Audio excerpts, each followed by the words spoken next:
Dear brothers and sisters, as we have entered now into the month of Ramadan, every moment in Ramadan is an opportunity.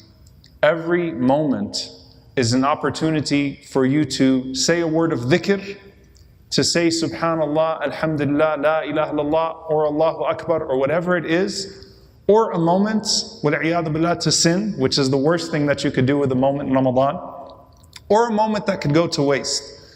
And every single moment is so precious that you want to make sure that you're using your time best. And subhanAllah, when you're talking about the aspect of dhikr, what is the best form of dhikr in Ramadan? What's the best form of remembrance of Allah subhanahu wa ta'ala in Ramadan?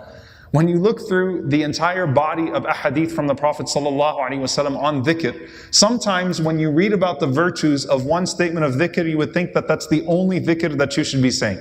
Like if you read about fadal al-istighfar, for example, the virtues of seeking forgiveness from Allah subhanahu wa ta'ala, you would say, I should be doing nothing but saying astaghfirullah all the time.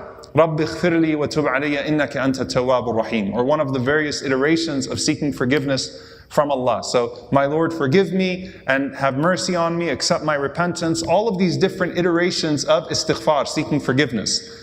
And then you'll find the hadith where the Prophet ﷺ is receiving advice from Ibrahim alayhi salam about the seeds of the soil of paradise. Subhanallah, Alhamdulillah, Allahu Akbar.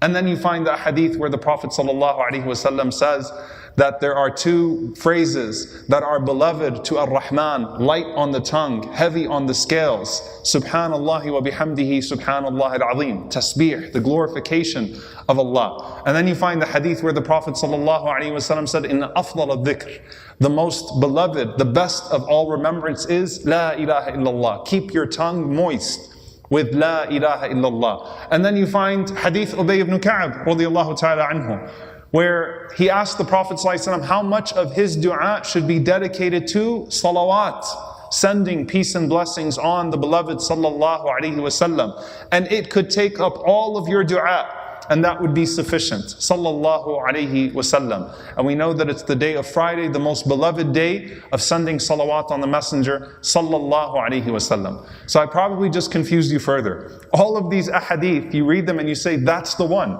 Or inna rabbaka yuhibbul hamd. Your Lord loves praise. So just say alhamdulillah over and over again, right? So subhanAllah, it's every single chapter. You find these adhkar and you say they're amazing. And which one should I prioritize? And then you find statements from the pious predecessors. And all of this is an introduction to the question, by the way. The statements of the pious predecessors like Al-Fudayl and Ibn Taymiyyah rahimahullah ta'ala, when they were asked about prioritizing seeking forgiveness over glorifying Allah, istighfar over tasbih. And the example that they gave was that if you have a garment and it is stained, then you don't embellish the garment before cleaning the stain. So istighfar cleans the stain. Tasbih, saying subhanallah, are the buttons on the garment, are the embellishments on the garment. And so they prioritized istighfar over tasbih. But they never neglected tasbih. Where does that leave us in Ramadan? Where, as the Imam al-Zuhri rahimahullah narrates, one subhanallah in Ramadan is 1,000 times subhanallah outside of Ramadan. This month in which the mercy from Allah is descending upon us constantly. And this is where you find some of the scholars start to give some beautiful insights. Number one, the best form of remembrance is Quran, and the best way to read the Quran is in prayer. The best form of remembrance is Quran. It is khayru dhikr. It is the best form of remembrance. So as you are reciting your Quran throughout the day, it's a part of your dhikr. It's a part of your remembrance of Allah subhanahu wa ta'ala. And the best way to recite the Quran is in your salah, is in your prayer. Why? Because in your 2 rak'ahs of Qiyamul Layl, you will combine all of the adhkar just to have a proper prayer. You'll have takbir, you'll have tasbih, you'll have istighfar, you'll have salawat. So just 2 rak'ahs with the Quran in it combines all of the best forms of dhikr, and that's the mercy of Allah subhanahu wa ta'ala, that all of the best forms of remembrance are combined in salah. And then the Quran, وَالْقُرْآنِ ذِي الذِّكْرِ, the Quran that is dhikra lil alameen, a reminder to the worlds, as well as a book that is full of the reminders and the remembrance of Allah subhanahu wa ta'ala. You recite it at all times and you have that intention. And they said we can take insights from two things. Number one, look at the way the Prophet ﷺ's prayer was. Can you recite Quran in sujood? No. You can't recite Quran in your prostration. There were some nights that the Prophet ﷺ would stand in his Qiyamul Layl and he would read Quran for so long you would think he was never going in ruku' or sujood. And there were some nights that the Prophet ﷺ went into sajda, into prostration, where all you do is make dua and remember Allah. You don't read Quran in your sajda, in your prostration, to where if you would have saw him sallallahu alaihi wasallam, you would have thought he died in his sujood. Can you imagine that sight? You see him in his sajda and you think he must be dead alayhi salatu wasalam because he's not getting up from his sajda. قام رسول الله صلى الله عليه وسلم بآية. Salama narrates two hadiths. She said the Prophet ﷺ would spend an entire night with one ayah of the Quran. One ayah. And then he would spend other nights sallallahu alayhi wasallam, and it was as if he was going to recite the whole Quran in his qiyam, in his standing up. And so when the Prophet ﷺ would stand, he would read Quran and he would bring with his Quran dua to Allah subhanahu wa ta'ala and the remembrance of Allah. And when the Prophet ﷺ would make sujood, then the Prophet ﷺ would focus entirely on dhikr and dua. And so the ulama say, what we see from the Prophet ﷺ is engage yourself between that which is the Quran, the recitation, and that which you would say to Allah subhanahu wa ta'ala in your sujood.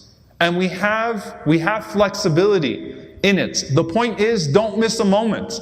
The point is, engage in one of those two things. And the fact that if you saw the Prophet ﷺ on a particular night, you didn't know which one he was going to be in more, longer than the other, is a sign for us that, you know what, one night you might go into sujood and you have your khatam to finish, but you're going into sujood and you want to finish your recitation of the Quran, but as you got into your sujood, you started to make dua to Allah and you were immersed in your dua. Keep going, don't get up.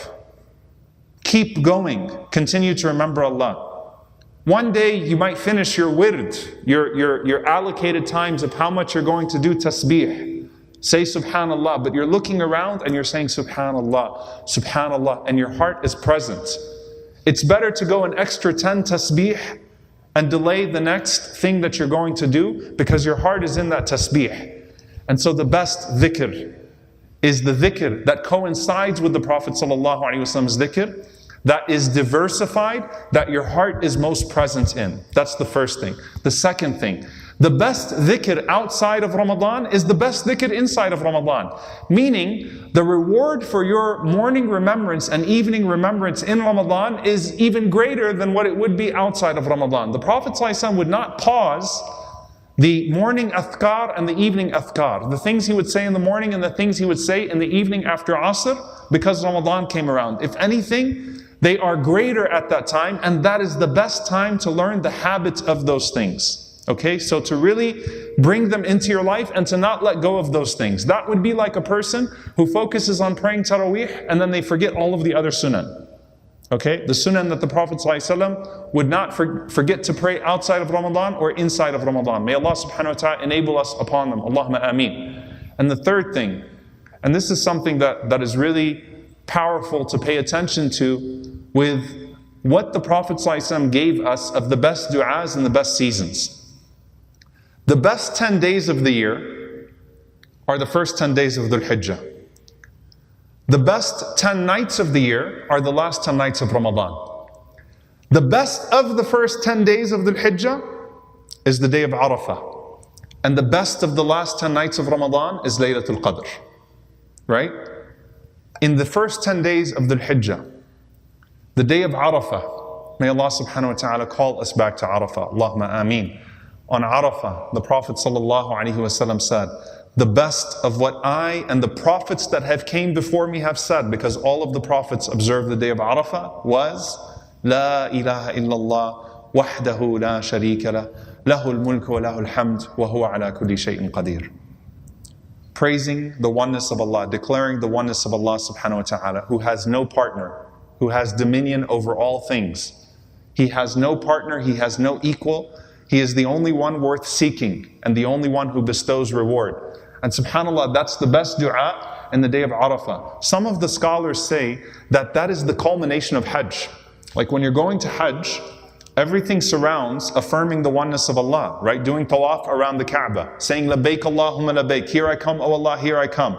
Everything surrounds this element of tawheed, this oneness of Allah. And so on the culmination of that oneness of Allah, or of the days of Hajj, you affirm in the most beautiful way the oneness of Allah subhanahu wa ta'ala. When it comes to Ramadan, the theme is what? غُفِرَ لَهُ مَا تَقَدَّمَ مِنْ ذَنْبِهِ, to be forgiven for all of the sins that you brought to Ramadan. مَنْ صَامَ رَمَضَانَ مَنْ قَامَ رَمَضَانَ مَنْ قَامَ لَيْلَةَ الْقَدْرِ. 3 ahadith: whoever fasts Ramadan, whoever prays in the nights of Ramadan, whoever observes Laylatul Qadr will be forgiven for all of their previous sins.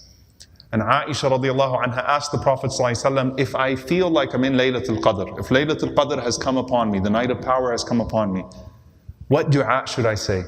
And we all memorize it. Allahumma innaka afuwan tuhibbul afwa fa'fu anni. Oh Allah, you are the forgiver. You love to forgive, so forgive me. Fa'fu anni. And the scholars say that that is the theme of Ramadan. That throughout the month of Ramadan, the prize of Ramadan is asking Allah to forgive you. As you are changing your ways and turning your page with Allah subhanahu wa ta'ala, let the core of your dua be, oh Allah, forgive me. Oh Allah, forgive me. Oh Allah, as I'm turning my page, let the page on the Day of Judgment also be turned so that none of the sins that I brought with me before this month are going to show anymore on my record. Oh Allah, forgive me. And so it's not just the dua for the last 10 nights, it's not just the dua for Laylatul Qadr, it's a dua that represents the essence of all of Ramadan. Oh Allah, forgive me. And so embark on the journey of making sure that your du'as, your witr dua every night, your du'as in the last moments before you fast, are surrounding asking Allah subhanahu wa ta'ala for forgiveness, because that's the culmination of Ramadan. May Allah subhanahu wa ta'ala forgive us, allow us to reach Laylatul Qadr, and allow us to say the du'as that we should be saying on Laylatul Qadr, allow us to be accepted on Laylatul Qadr and have our entire Ramadan accepted. Allahumma ameen. أقول قولي هذا وأستغفر الله لي ولكم ولسائر المسلمين فاستغفروا إنه هو الغفور الرحيم.